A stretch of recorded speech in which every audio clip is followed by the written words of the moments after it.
Hello बच्चों, आज हम पढ़ेंगे कक्षा 8वीं का गणित प्रश्नावली 2.2। प्रश्न क्या कह रहा है? निम्न रैखिक समीकरणों को हल कीजिए। प्रश्न क्रमांक 1 है आपका x/2 ऋण 1/5 बराबर x/3 धन 1/4। ये आपका क्या है? रैखिक समीकरण है। इस रैखिक समीकरण का हल करना है। आज की इस वीडियो में इस सवाल को हम हल करेंगे। बाकी के जितने भी सवाल हैं आपसे बन जाएगा, ऐसे विधि बताया जाएगा आज के इस वीडियो में। तो वीडियो बहुत ही खास होने वाला है, इसलिए वीडियो के एंड तक बने रहिए। तो आपका जो क्वेश्चन है क्या है? x/2 ऋण 1/5 बराबर x/3 धन 1/4। ये क्या है? आपका रैखिक समीकरण है। इसका हमें हल ज्ञात करना है। तो यहाँ पर हल लिख लिया हूँ। एक बार फिर से उस रैखिक समीकरण को फिर दोबारा से लिख लिया हूँ। तो x/2 ऋण 1/5 बराबर x/3 धन 1/4। ये हमारा रैखिक समीकरण है। अब इसका हर अगर कहेंगे तो कौन कौन कहलाएगा?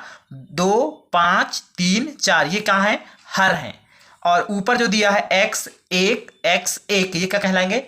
अंश कहलाएंगे। तो हम यहाँ पर इसको हल करने के लिए क्या करेंगे? सबसे पहले ये जो हर दिए हैं, इन हरों का लघुत्तम निकालेंगे, लघुत्तम लेंगे। ठीक है। तो यहाँ पे आप लिख सकते हो 2 और ये वाली 5, ये 3 व लिख दो 3, 4 है ना। ये 2, 5, 3 व 4 का लघुत्तम समापवर्त निकाल लेते हैं। तो यहाँ पे चलिए रफकार कर देता हूं मैं। कितना? 2, 5, 3 और 4 का। ठीक है। तो यहाँ पे ये रफकार हो रहा है, यहाँ से ये रफकार रहेगा इतना स्थान। अब यहाँ से हम निकालेंगे तो ये 2 से कट जाएगा 2, 2 एकम 2, 5 नहीं कट रहा है उतार लेते हैं, 3 नहीं कट रहा है उतार लेते हैं, 2 दूना 4, 2 कट गया। अब इस 2 को भी हम 2 से ही काटेंगे, बाकी तो उतर जाएगा। 1 उतर गया, 5 उतर गया, 3 उतर गया, 2 एकम 2। इस तरह से अब ये पूरे कट गए हैं। 5 और 3 बचा है, तो हम 5 को 5 से काटेंगे। 1 उतर गया, 5 एकम 5 और 3 नहीं कटेगा 5 से, तो यहाँ पे 3 उतर गया और ये 1 उतर गया। अब यहाँ से ये 3 को काटना है, तो यहाँ हम 3 लेंगे। 1 उतर गया, ये 1 उतर गया, 3 एकम 3 और 1 उतर गया। अब यहाँ से देखिए, ये जो आपके गुणनखंडा हैं, इन गुणनखंडों का हम गुणा कर देंगे। तो 3 का गुणा 5 के साथ होगा तो कितना आएगा? 3 × 5 = 15। 15 का गुणा 2 के साथ होगा तो 15 दूनी 30। 30 का गुणा इस 2 के साथ होगा तो 60। तो इस तरह से 2, 5, 3, 4 का जो लासा लिखा है, इसका मतलब होता है लघुत्तम समापवर्त बराबर क्या आ गया? 60 आ गया। कैसे आया है?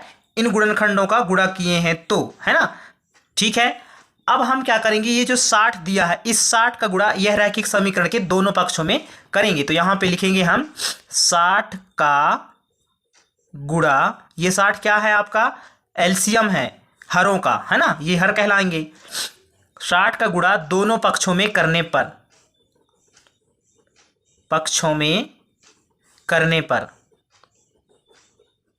तो चलिए गुणा कर लेते हैं।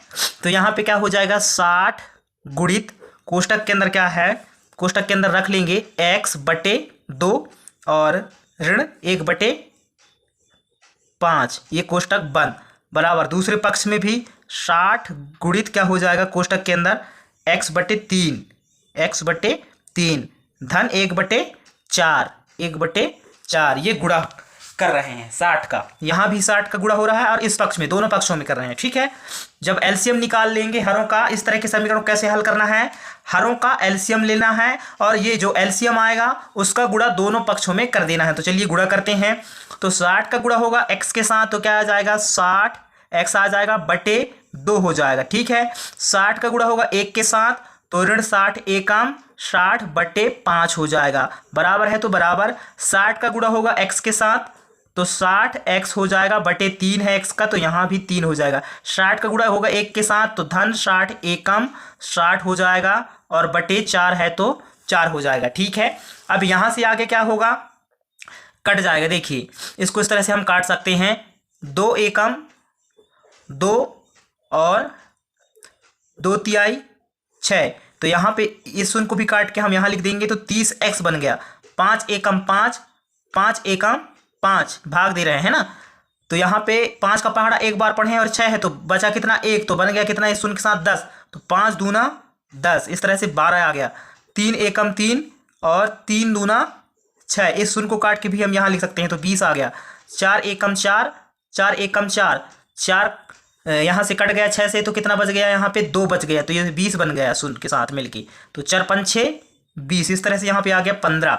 तो यहाँ पे है 30x ऋण ये 12 और बटे में 1 है तो 1 अब ना लिखेंगे, 20x कहलाएगा यहाँ पे बराबर 20x फिर धन 15। ठीक है, अब यहाँ से क्या कर देंगे हम, पक्षांतरण कर देंगे। तो यहाँ पे लिखेंगे पक्षांतरण करने पर, तो पक्षांतरण करने पर x वालों को हम एक पक्ष में रखेंगे। तो जैसे यहाँ पे है ये 30x, उसके बाद ये देखिए दायां पक्ष में है 20x, इस 20x को हम बायां पक्ष में लाएंगे तो ये धन का 20x है, तो ये हो जाएगा ऋण का 20x। ठीक है, अब बराबर इस पक्ष में क्या बच गया, सिर्फ 15, और ये जो ऋण का 12 है अभी दायां पक्ष में है, इसको हम बायां पक्ष में, इसको हम दायां पक्ष में ले जाएंगे, यहाँ आ जाएगा ये, तो धन का 12 हो जाएगा। ठीक है, चिन्ह बदल गया। अब अंक वाले एक पक्ष में और x वाले एक पक्ष में, पक्षांतरण हो गया। ठीक है, अब 30 में 20 घटाओगे कितना बचेगा, 10x बचेगा बराबर 15 में 12 जोड़ दोगे कितना आएगा, 5 2 7 1 1 2 27 आ गया। हमें चाहिए x का मान, तो x बराबर क्या आ जाएगा 27 बटे 10। अब यहाँ से ये भाग नहीं जाएगा इसलिए नहीं कट सकता है। कहने का मतलब ये 10 सिर्फ 2 से 5 से कटेगा और ये 27 स्वयं 27 से कटेगा और 3 से कटेगा। तो दोनों संख्या जो है अंश और हर एक ही संख्या से कटना चाहिए। कहने का मतलब ये कि अगर ये 2 से कट रहा है 10 तो 27 भी 2 से कटना चाहिए, तो 27 2 से नहीं कट रहा है, इसलिए यहीं तक हल होगा। ये होगा आपका x का मान। उम्मीद कर रहा हूं कि आप लोगों को यह सवाल अच्छा से समझ में आया है। नेक्स्ट जो सवाल दिए हैं आपके ये बुक में, इन प्रश्नों को हल करने की कोशिश करना। जैसे ये n/2 ऋण 3n/4 धन 5n/6 बराबर 21, इसमें भी क्या करना है आपको 2 4 6 का क्या कर लेना है, एलसीएम ले लेना है, लघुत्तम समापवर्तक ले लेना है, और उसके बाद जो एलसीएम आएगा इनका दोनों पक्षों में गुणा कर देना है। तो यहाँ पे देखिए 21 जो है आपका दायां पक्ष कहलाएगा। तो कोशिश जरूर करना, ना बने तो आप इसी वीडियो के नीचे कमेंट्स बॉक्स में जाके कमेंट्स करना कि सर नहीं बन रहा है, और बन जाएगा तो ऊपर भी कमेंट्स करना। ठीक है, मिलते हैं एक नए सवाल नए वीडियो के साथ। थैंक यू सो मच हमारे साथ जुड़े रहने के लिए।